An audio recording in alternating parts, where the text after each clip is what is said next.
ওখানে যাচ্ছ কিরকম লাগলো বাসতলা আপনার মতামত কোন চাই? মোটামুটি ভালো লাগে। আমরা কাছে আইলাম যেহেতু সময় আমরা নাই তো এইগুলো মানে ঘুরানো দিতাম পারি না লাগে আমরা আপনার কাছে আইলাম সান্নিধ্যে ভালো লাগে। আর বাসতলা অনেকদিন পরে আইছি। এর আগে আওয়া হয়েছিল নি আপনার? এর আগে কয়েকবার বুধবার আইছি কিন্তু কিছু পরিবর্তন পাইরা নি একটা কেন?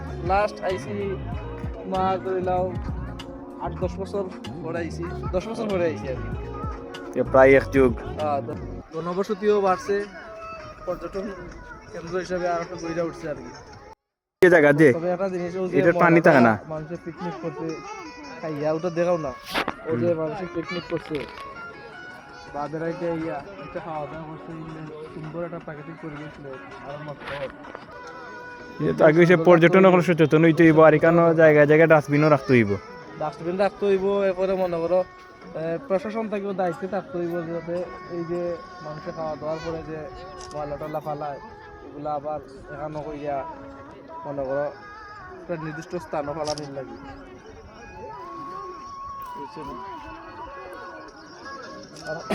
এটা ময়লা তো আর পরিবেশ নষ্ট করে দেবে। প্রাকৃতিক একটা সৌন্দর্য আছে না, এই সৌন্দর্যগুলা তো আর রইল না। স্বচ্ছ পানি অফার কি ইন্ডিয়া নি না ইপার বাংলাদেশ করতে? আর ওই যে খালর যে অফার ওই যে ছেলে হল গেছে কয়জন এটা ইন্ডিয়া পড়তে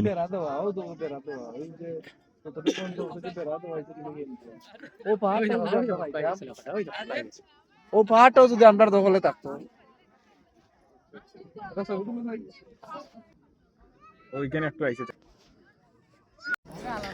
আসসালামু আলাইকুম।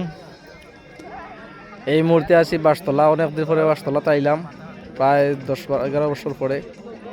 মানুষ আয় প্রাকৃতিক সৌন্দর্য উপভোগ করার লাগি, আর মানুষও আবার এই প্রাকৃতিক সৌন্দর্যগুলো নষ্ট করে যায়। এই যে অবস্থা, আমরাও যারা পর্যটন হিসেবে যারা আয় তারা একটু সচেতন হওয়া দরকার বলে আমি মনে করি। জাহাজ ভাই দিকে আসুন তো সেলফিটা তুলনা করছেন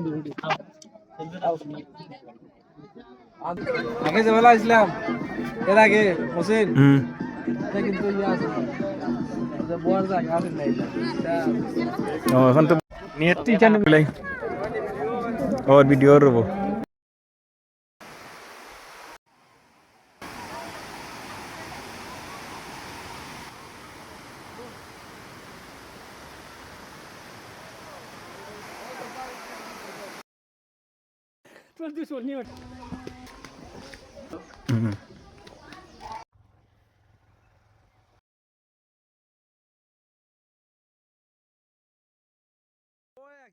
বহুত মানুষ তুলে আমরা দেখি না।